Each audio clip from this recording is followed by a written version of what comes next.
Pernah gak sih lo bilang kayak, "Entar aja deh, masih lama juga kok deadline-nya." Terus tiba-tiba udah H-1 dan lo paniknya setengah mati. Ya gue juga pernah kayak gitu Bro, rasanya tuh emang enak banget ya, santai dulu, scroll TikTok, makan, rebahan, sampai akhirnya tiba-tiba waktu hilang dan tugas kita masih kosong.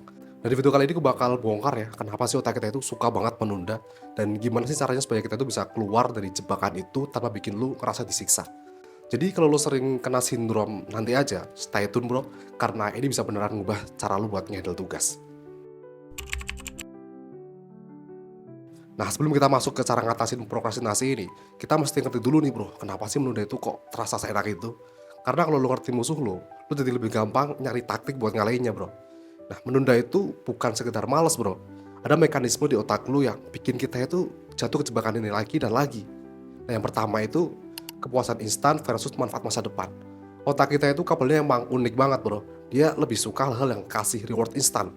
Contohnya kayak scroll medsos, itu bikin dopamin kita langsung naik bro. Sementara kalau ngerjain tugas 3 jam ataupun nyusun laporan ya, rewardnya itu jauh di depan nanti bro. Jadi lu nggak langsung dapat apa-apa selain rasa capek bro. Baru nanti ya mungkin besok atau minggu depan lu bakal ngerasa lebih lega. Nah otak kita itu nggak terlalu jago buat ngehargain reward yang masih jauh bro.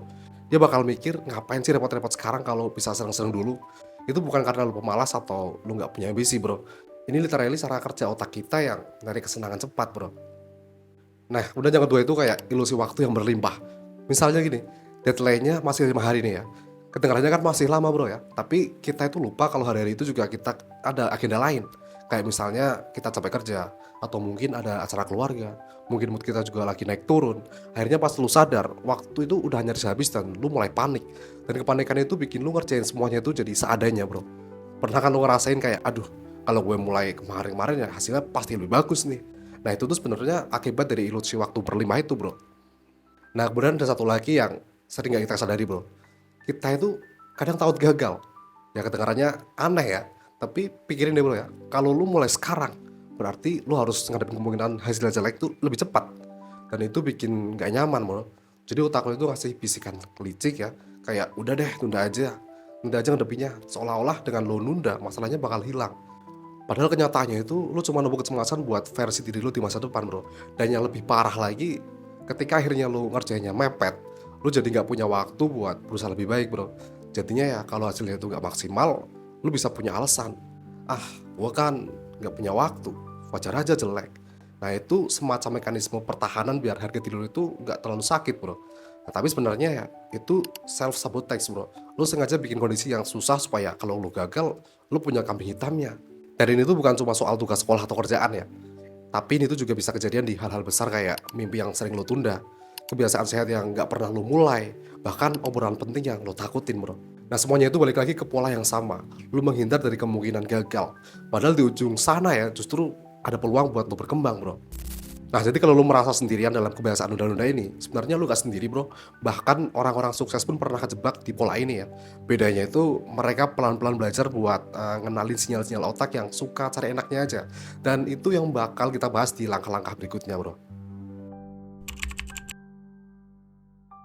Oke, kita udah ngomongin kenapa menunda itu terasa nikmat ya. Tapi gue pengen lu bayangin sesuatu nih bro. Setiap momen lu milih buat nunda, sebenarnya lu itu lagi bikin utang waktu yang harus lu bayar nanti bro. Dan utang ini nggak cuma kebayar dengan begadang aja. Dia itu punya bunga, bunga yang bentuknya stres, kualitas kerja yang jeblok, dan kepercayaan diri lu yang pelan-pelan bakal terkikis. Kita sering ngerasa, ah santai aja lah, besok juga bisa kok. Tapi jarang yang ngomongin kerusakan yang akan terjadi, yang prokrastinasi bikin di belakang layarnya nanti. Ini bukan cuma soal tugas yang telat bro, ini soal energi mental lo, soal kebahagiaan lo, bahkan cara lu mandang diri lu sendiri. Jadi sebelum kita bahas solusinya ya, penting banget buat ngerti dampak aslinya bro. Nah yang pertama itu ada stres yang gak kelihatan tapi numpuk. Nah menunda itu bukan cuma soal begadang pas deadline bro, dampaknya lebih dalam dari itu. Setiap kali lu nunda, sebenarnya lu tuh naruh beban kecil di punggung lu sendiri bro. Beban itu gak langsung kerasa berat, tapi lama-lama bakalan numpuk. Lu kelihatan santai di luarnya, rebahan sambil scroll HP, tapi di belakang pikiran lu kayak ada alarm yang bunyi bro. Ingat, tugas lu belum lu kerjain loh. Nah itu bikin lu itu nggak bisa nikmatin santainya 100% bro. Ini tuh kayak lu punya utang kecil-kecil, awalnya tuh nggak kerasa. Tapi begitu jatuh tempo, semua tagihan itu datang barengan. Dan lu stres banget bro. Pernah nggak pas udah H-1 nih, tiba-tiba lu ngerasa kayak kehabisan oksigen. Itu karena stres yang lo tunda akhirnya ya ngejar lu bro. Nah selain stres ya, prokrastinasi itu ngeramok kualitas kerja lu bro. Waktu yang sempit tuh bikin lu nggak punya ruang buat revisi atau mikirin ide-ide yang lebih kreatif. Lu cuma bisa fokus yang penting selesai. Padahal kalau lu mulai lebih awal ya, lu punya kesempatan buat lihat hasil lu lagi bro, buat memperbaikinya, bahkan mungkin bikin sesuatu yang jauh lebih bagus. Makanya ya sering banget kita ngerasa gue tuh sebenarnya bisa lebih baik dari ini. Itu bukan sekedar rasa nggak puas bro, itu tuh sebenarnya realita kalau hasil yang buru-buru itu jarang ada yang maksimal. Nah yang lebih bahaya lagi tuh kebiasaan nunda-nunda itu pelan-pelan bakal ngikis kepercayaan diri lo bro. Setiap kali lo gagal ngatur waktu dan hasil lo itu nggak maksimal, lo mungkin bakal bilang ke diri lo, gue emang nggak bisa nih. Nah itu lama-lama otak lo percaya sama cerita itu bro. Padahal sebenarnya lo bukan nggak mampu, lo bukan nggak bisa bro. Lo cuma ngasih diri lo kondisi yang buruk buat perform. Dan yang parah lagi, ini bisa nyebar ke area lain dalam hidup lo bro. Kayak bukan cuma soal kerjaan atau tugas saja ya, tapi juga soal ambisi besar. Kayak mimpi yang nggak pernah lo kejar, kebiasaan sehat yang nggak pernah lo mulai. Nah sedikit demi sedikit, lo bisa jadi orang yang nggak percaya kalau lo itu sanggup lebih baik. Nah, kebiasaan lain itu juga nyolong energi lo bro. Lo mungkin kelihatan santai ya, nongkrong atau main game. Tapi bagian kecil dari otak lo itu terus ngingetin lo. Harusnya lo udah ngerjain ini nih. Itu bikin lo gak bisa enjoy nikmatin momen sekarang dengan penuh bro. Nah, lo pernah gak liburan sambil mikirin kerjaan yang belum selesai? Lo pasti ngerti lah maksud gue ya.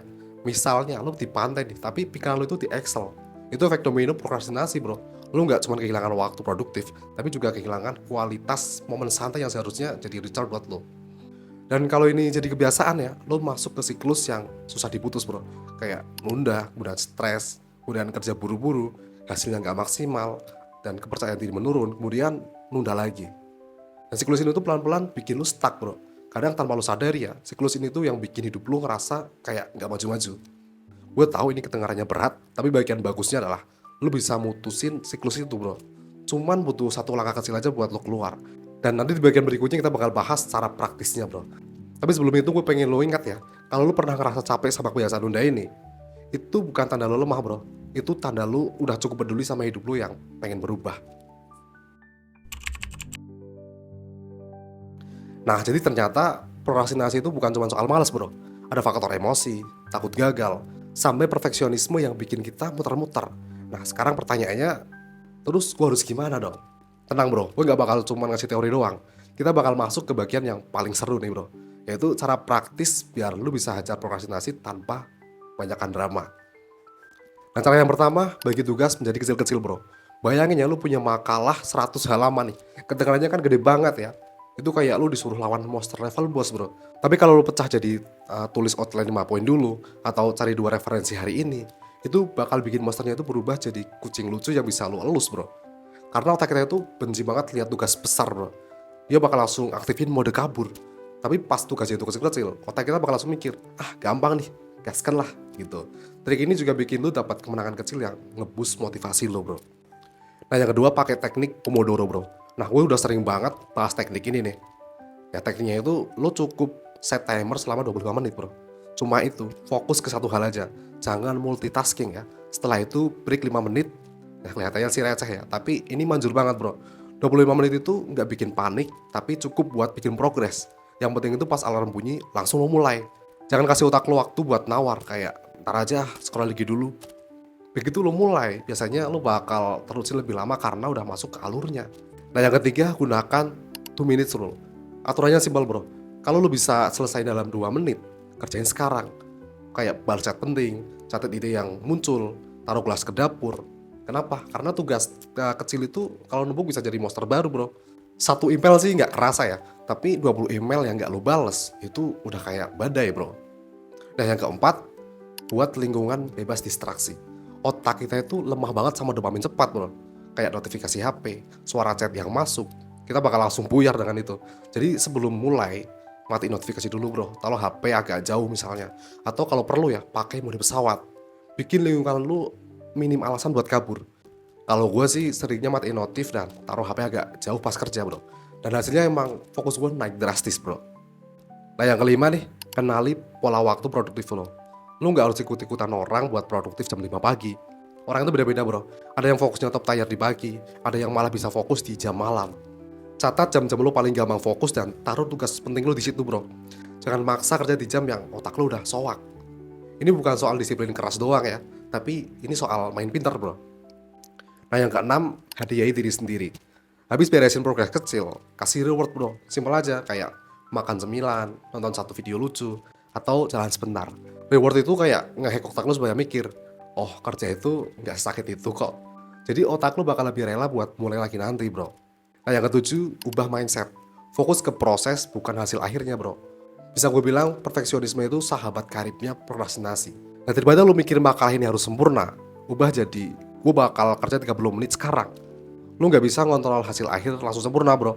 Tapi lo bisa ngontrol usaha kecil yang lo lakukan sekarang. Fokus ke proses itu bikin lo lebih tenang dan jalan terus, bro. Yang terakhir, cari partner akuntabilitas. Kalau lo tipe yang gampang kabur nih, cari teman buat jadi partner akuntabilitas lo, bro. Kasih tahu dia, bro, gue mau kerjain ini nih, tolong ntar ingetin ya. Nah gitu, bro. Nah itu trik-trik yang udah gue coba dan beneran bikin gue nggak kebablasan. Tapi ingat, bro ya, ini bukan soal lo jadi robot produktif. Kita semua itu sebenarnya butuh mager sekali. Dan di bagian terakhir nanti gue bakal kasih lo closing talk-nya tentang gimana sih cara nikmatin hidup tapi tetap nggak jadi budak deadline. Jadi stay sampai akhir, bro. Nah, prokrastinasi itu bukan penyakit yang nggak bisa disembuhin. Menunda-nunda itu wajar dan jujur aja ya, rasanya emang nikmat banget.